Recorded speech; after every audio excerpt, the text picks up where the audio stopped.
All right, so good morning. Oh, it is a cold morning. Whew. I am on my way to see.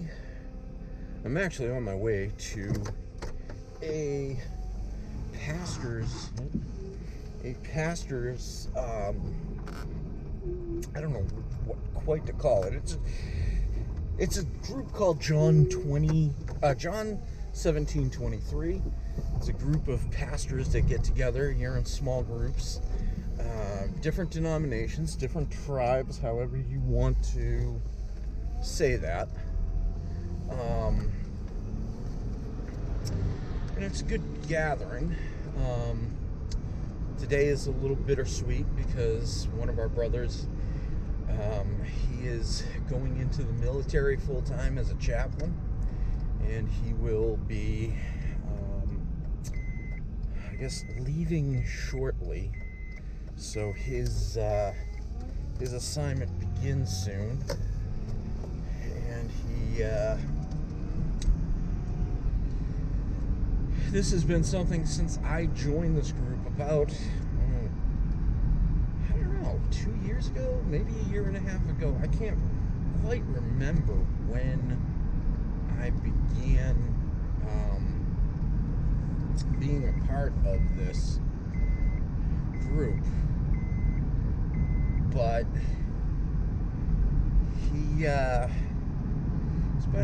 he's been a part of it since that day, the day one for me at least, and it's just kind of, it's been something we knew would happen. It was something we knew was inevitable. It was something that he was working towards, but it's the reality is there. He is leaving. He is going. He's excited. He just got married last year, and so this has been something that is not just a big move for him. It's for his wife, and it's part of church. It's part of ministry here in New England. It is tough.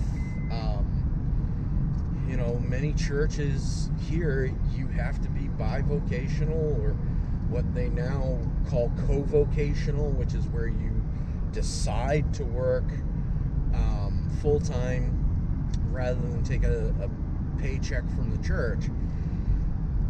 And I think while the idea of bivocational ministry is good, at the same time, especially here in New England, because of the high cost of living, it is something where it is going to really just, I don't know if it's going to be the long-term goal. I have my own thoughts right now going on with this type of thing, where I really feel that it might help if you have churches, from the same denomination. Sort of what the Catholic Church has done, which is combined parishes. I think it might come down in the long run.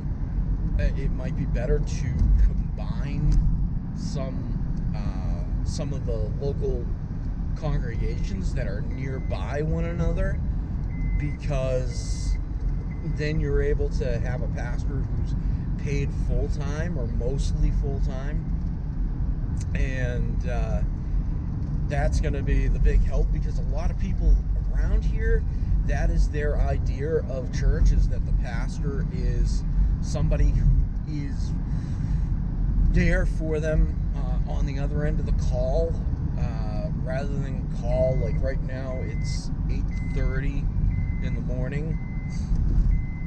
I'm in a situation where I am unable to work, and trying to go through some channels right now on that, and I can't really say much more than that at this present moment. But here is the big thing: is a lot of pastors, they sit there and they're working at this moment, and what's happening is the somebody might have an emergency and they need to talk to the pastor, but the pastor is working whatever job he is. I know some pastors, they I know a couple of pastors who are in construction or something similar to that. I know a couple that are farmers, a couple that are they've been lucky and blessed to be full-time. Some of them hold positions that basically are in parachurch organizations that kind of help them to be full-time in their church. But that is the thing I think that a lot of people are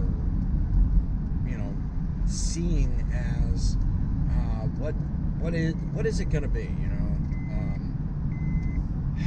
but for me, my mind is always running at 1,000 miles an hour, and it's just, I see what goes on. I know that my buddy who is going full-time into the military, this has been a tough decision.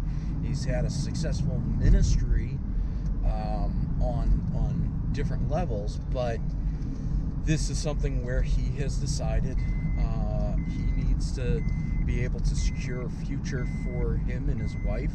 He's young. He's in his 20s, late 20s right now, and so he's still got quite a bit of time left. But this is the reality of the moment. He can go into the military for 20 years. After 20 years, retire and have a pension and have the money to support his family. So if after the end of 20 years he decides to get back into pastoring and he comes back, say, here to New England, he would have the money to pay the bills, so to speak, but also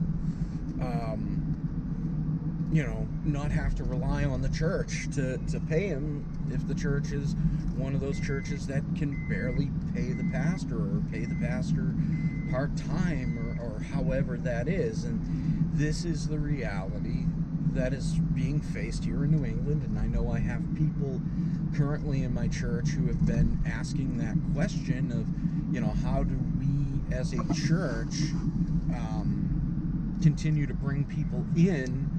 Because there are people who are worried. Honestly, there are some people who are worried because of my educational background that I would go on to something else if something else was offered to me, like a church that was able to pay me full time. There are those people who have that in the back of their heads. And it's something where, the reality is you never want to talk about that around your people. But that reality is there, and there's, I know that there is a growing number of pastors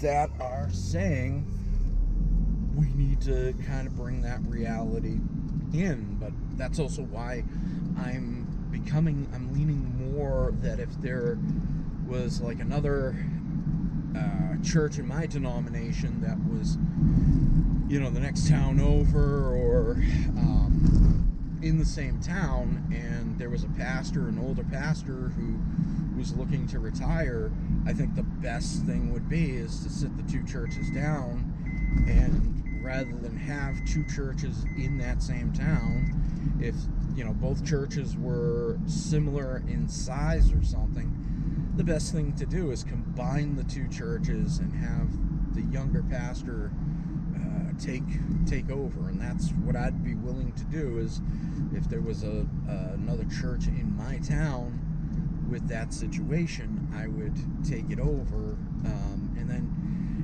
becomes the thing of what to do, how to have the buildings, taking one of the buildings. Do you sell one of the buildings? Do you keep both buildings and just use one building as sort of a community center type deal? There's a lot of questions that would be there. I know I have been in a church that has had its own community center, and it's a good thing. But those are the things that we have to debate and talk and everything else. But that's not the reality right now. The present reality is I have a church. We have the need for a roof right now, and need for a paint job, and it's pretty much discussed with a lot of people right now in the town, not in the town, but in the congregation, that if we can raise the money to get that done, it's going to bring people in. The one thing that is going to be tough in that is we're going to have to try to raise money through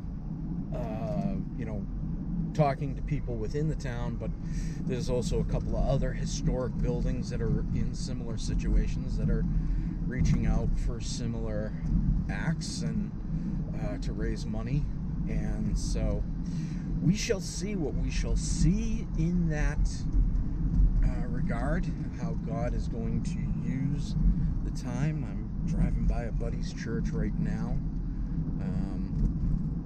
but anyway, that is all I'm going to say right now. It's been something that I've really been trying to figure out. I think I originally started this video to talk about just the need for pastors to connect, and that might be another video I do. But yeah, right now that was just what was on my thought mind, because I actually had this conversation with another pastor yesterday about connecting and being that kind of church that needs to connect and everything with people. So anyway, that's it. I'm pulling into the place now, and I shall talk to you later. All right, God bless.